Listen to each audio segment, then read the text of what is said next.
Bismillahirrahmanirrahim. Alhamdulillahi wa bihi nasta'in. Wassalatu wassalam ala rasulihil karim wa ala alihi wa ashabihi ajma'in, amma ba'. Tuan-tuan dan puan yang saya kasih sekalian, Alhamdulillah, pada hari ini kita dah masuk hari yang ke-20, bermula daripada 18 Mac yang lepas, apabila kerajaan telah mengeluarkan, Yang Berhormat Perdana Menteri telah mengeluarkan Perintah Kawalan Pergerakan PKP, dan hari ini dah masuk hari yang ke-20. Sesungguhnya tempoh-tempoh masa dan hari sepanjang 20 hari kita berada dalam pergerakan yang dikawal, tidak boleh keluar daripada rumah.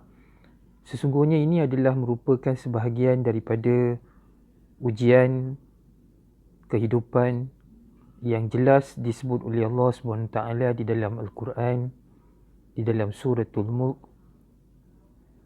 Tabarakalladzi biyadihil mulk wa huwa ala kulli syai'in qadir. Alladzi khalaqal mauta wal hayata liyabluwakum ayyukum ahsanu amala.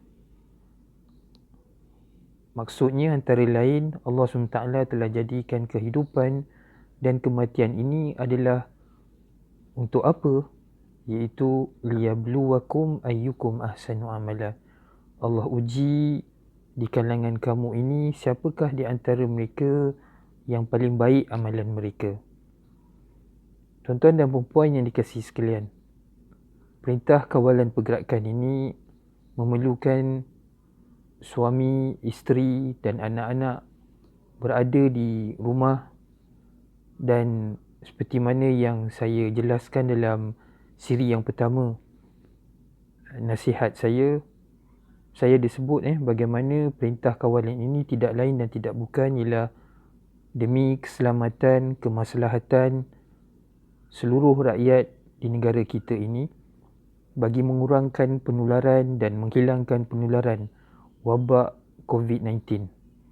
Dan perintah ini memerlukan kerjasama kita semua, seluruh rakyat Malaysia, khususnya mereka-mereka yang beragama Islam, yang Allah SWT perintahkan supaya mematuhi setiap arahan yang dikeluarkan oleh pemerintah yang bertanggungjawab. Sudah tentu sebagai orang yang beriman, kita patuh kepada perintah tersebut dan kita duduk di rumah mematuhi perintah kerajaan, tidak lain dan tidak bukan ialah untuk memastikan supaya wabak ini dapat dihindarkan dan dihilangkan daripada negara kita. Tetapi dalam masa yang sama juga, saya percaya bahawa dengan keberadaan kita di rumah, ini juga merupakan satu ujian yang besar bagi sebuah keluarga Muslim contohnya. Apabila suami, isteri dan anak-anak berada di rumah dan tidak dibenarkan untuk bergerak di mana-mana, dan dalam tempoh 20 hari yang lepas, kita semua diuji oleh Allah SWT untuk melihat sejauh mana kita sebagai ibu, sebagai isteri, sebagai bapa, sebagai suami dan juga anak-anak, bagaimana kita bekerjasama untuk memastikan supaya keberadaan kita dalam kita mematuhi perintah kawalan pergerakan ini, dalam masa yang sama kita dapat mengimbangi tanggungjawab kita untuk mengekalkan tujuan kenapa keluarga itu diwujudkan. Tuan-tuan dan puan yang saya kasih sekalian, Allah SWT sebut di dalam Al-Quran, dan kita tahu Allah SWT berfirman, wa min ayatihi an khalaqa lakum min anfusikum azwajan litaskunu ilaiha wa ja'ala bainakum mawaddatan wa rahmah. Daripada tanda kebesaran Allah SWT, dijadikan di kalangan kamu wanita-wanita, lelaki-lelaki, yang kamu ambil mereka ini sebagai isteri. Untuk tujuan apa? Litaskunu ilaiha, supaya kamu dapat hidup dengan tenang, sakinah, ketenangan. Wa ja'ala bainakum mawaddatan wa rahmah.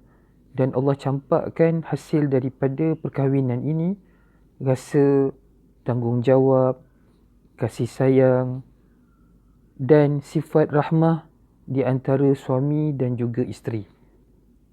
Jadi berdasarkan kepada ayat Al-Quran ini jelas menunjukkan kepada kita bahawa keluarga Islam ini dibina tidak lain dan tidak bukan ialah untuk mencapai sakinah, ketenangan, kasih sayang, mawaddah, warahmah.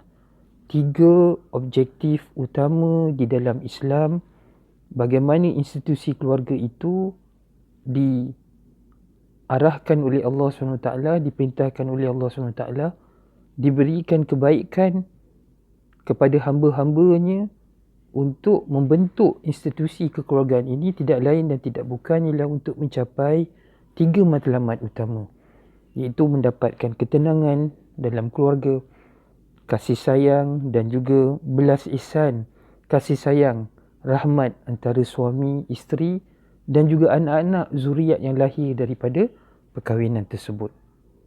Jadi kalau begitulah kedudukannya, persoalan yang penting ialah bagaimana kita dalam institusi kekeluargaan Islam ini untuk mengimbangi antara mematuhi perintah kawalan pergerakan oleh kerajaan dan dalam masa yang sama juga kita memahami bahawa apabila pergerakan kita agak terhad di rumah masing-masing, maka sudah tentu di situ ada ujian-ujian yang mungkin akan menimbulkan rasa kurang selesa sebab kita tidak pergerakan kita ini dikawal, tidak boleh keluar rumah.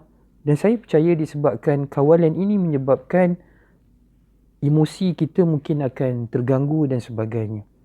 Sebab itulah tuan-tuan dan puan-puan, saya ulangi apa yang saya sebutkan di dalam Al-Quran, dalam suratul Mulk, bahawa kehidupan ini tidak lain dan tidak bukan ialah sebahagian daripada ujian Allah SWT.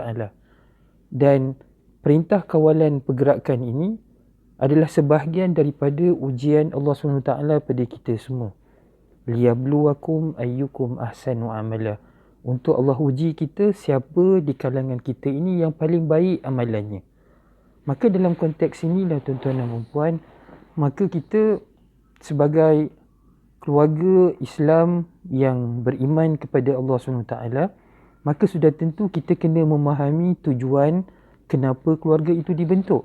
Sebab tu saya mengajak tuan-tuan dan puan-puan untuk fikir semula dan memahami 3 asas objektif kewujudan keluarga di dalam Islam ini.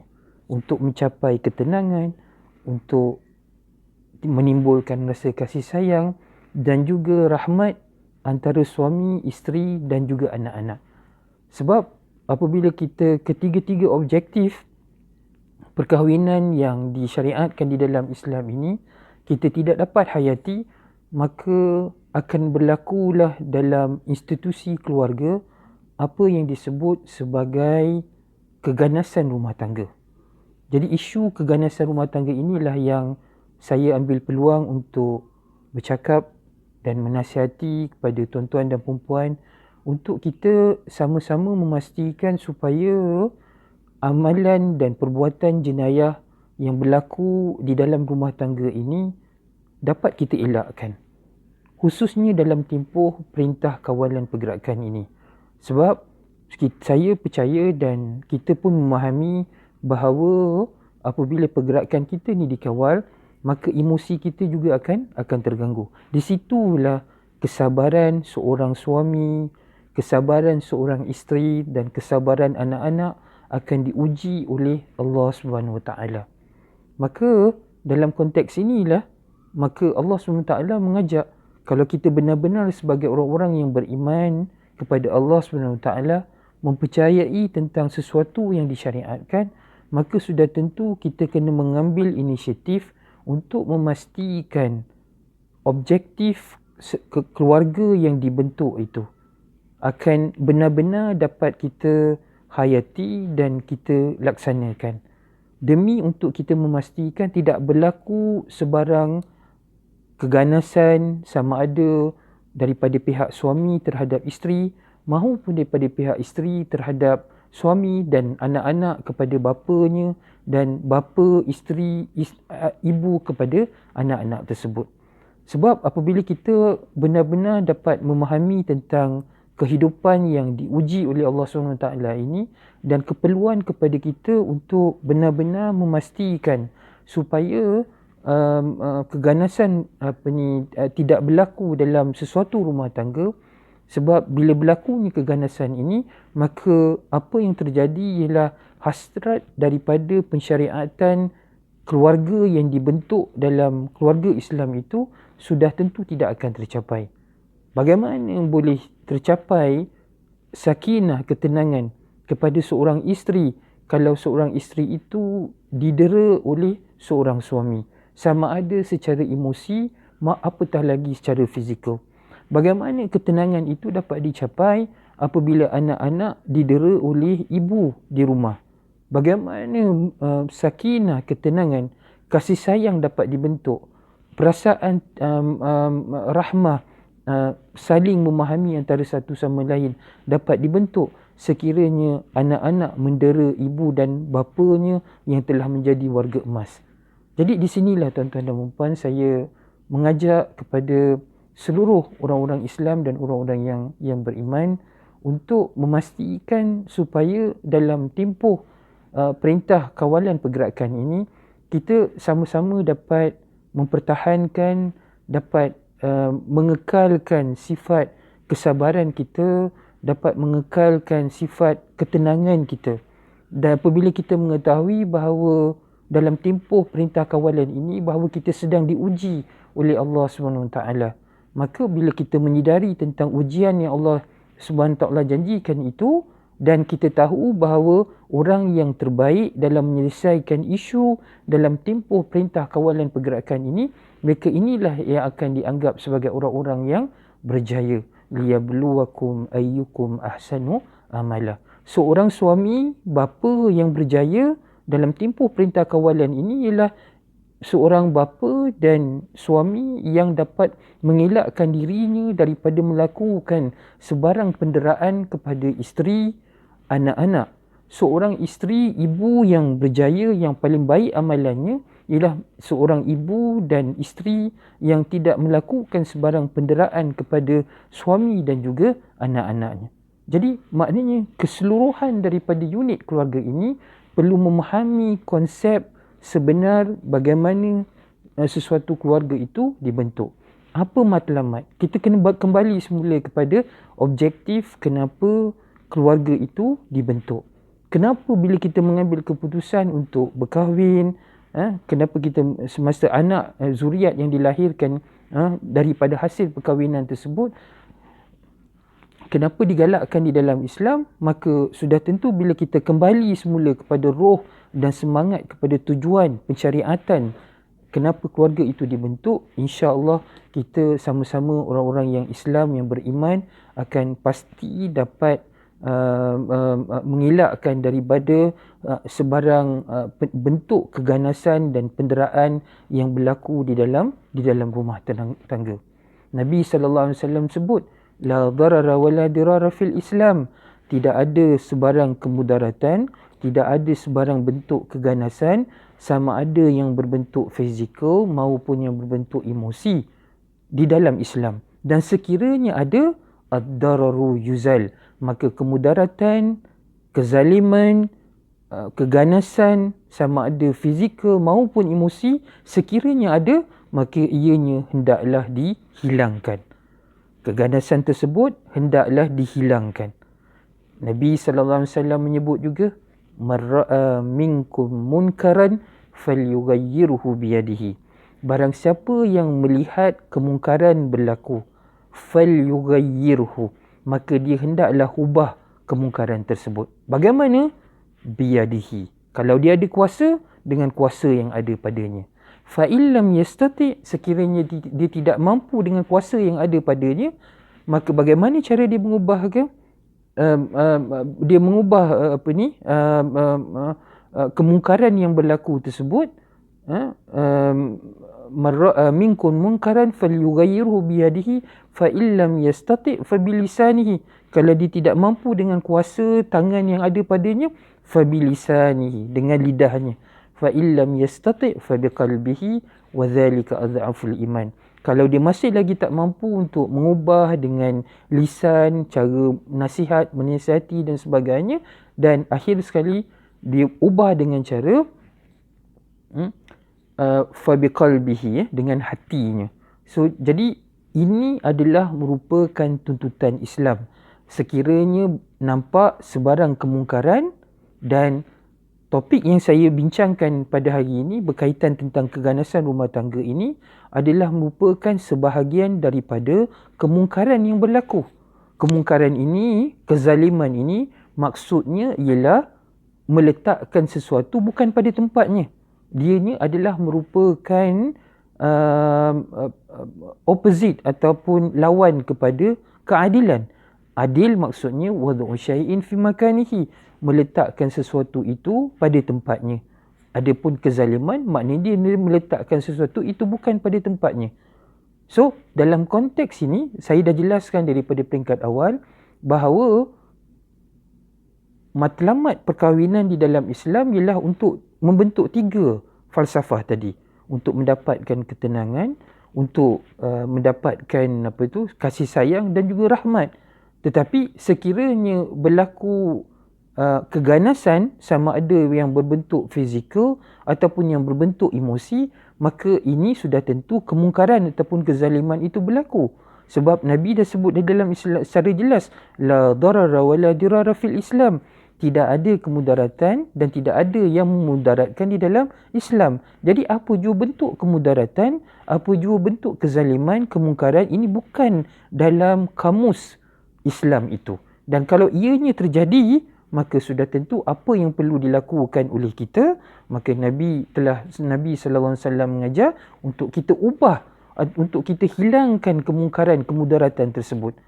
Maknanya, tuan-tuan dan puan yang saya kasih sekalian, sekiranya berlaku sebarang bentuk keganasan, wal-iyazubillah, kita ada dengar aduan, khususnya di pihak isteri-isteri dalam tempoh perintah kawalan pergerakan ini, ada aduan-aduan yang menyebut tentang tempoh saya difahamkan panggilan kepada talian kasih contohnya meningkat sebanyak 57%. Ini adalah hasil daripada maklumat yang diperolehi daripada Kementerian Pembangunan Wanita dan Keluarga. Ini dalam tempoh perintah kawalan pergerakan ini. Jadi maknanya difahamkan dalam tempoh perintah ini, kawalan pergerakan ini, banyak keganasan yang berlaku khususnya kepada isteri-isteri dan juga anak-anak. Tuan-tuan, suami-suami yang di luar sana, saya mengajak kepada tuan-tuan pertamanya untuk kita restrain, kita kawal. Innallaha yuhibbus sabirin. Allah suka kepada orang-orang yang sabar. Saya dah jelaskan daripada peringkat awal tadi bahawa perintah kawalan pergerakan ini adalah sebahagian daripada ujian Allah SWT. Ujian kepada kita sebagai seorang suami, ujian kepada kita sebagai seorang bapa. Bagaimana kita mengatasi masalah-masalah yang berlaku. Saya faham di rumah dalam keadaan rumah yang mungkin begitu kecil dan sebagainya, akan berlaku masalah-masalah ini yang memerlukan kepada ketahanan dan kesabaran kepada kita. Kita tidak boleh mengambil langsung excuse ataupun mengambil ini sebagai alasan. Tuan-tuan kalau dah biasa keluar rumah, menghilangkan rasa emosi, tekanan apa semua di luar, tidak boleh menggunakan keberadaan dan tuan-tuan tidak boleh keluar daripada rumah menjadi asas kepada tuan sebagai suami, sebagai bapa untuk melakukan keganasan fizikal dan emosi kepada isteri dan juga anak-anak. Sebab ini adalah bertentangan dengan tanggungjawab kita sebagai seorang suami dan juga bapa. Sebagai seorang suami dan bapa, sebagai seorang pemimpin dalam keluarga, kita dituntut untuk menunjukkan contoh yang terbaik kepada anak-anak dan juga isteri-isteri. Maka saya nasihatkan kepada diri saya dan juga tuan-tuan bahawa di situ ada keperluan untuk kita sebagai suami sebagai pemimpin dalam keluarga untuk memahami keadaan, perintah, kawalan pergerakan yang berlaku dan perlu kepada kita untuk mengimbangi tanggungjawab kita yang tidak akan terangkat disebabkan kita berada di rumah. Kita berada di rumah dengan tanggungjawab yang ada. Nabi SAW menyebut kullukum ra'in wa kullukum mas'ulun an ra'iyatihi. Setiap kamu, suami-suami, bapa-bapa adalah bertanggungjawab ke atas rakyat di bawahan. Seorang pemimpin, kita sebagai suami dan sebagai bapa, kita adalah bertanggungjawab ke atas isteri dan juga kepada anak-anak kita. Jadi jangan gunakan alasan tidak boleh keluar daripada rumah, pergerakan kita ni disekat, tidak boleh keluar sebagai asas untuk kita melakukan keganasan dan kemudaratan kepada isteri-isteri dan juga anak-anak. Isteri-isteri dan anak-anak ini adalah merupakan amanah kepada kita, tuan-tuan. Mereka ini adalah amanah kepada kita yang perlu kita jagakan. Dan kita apabila menghadap Allah SWT pada satu hari nanti di padang mahsyar, kita akan dipersoalkan oleh Allah SWT. Jadi tidak ada alasan untuk kita gunakan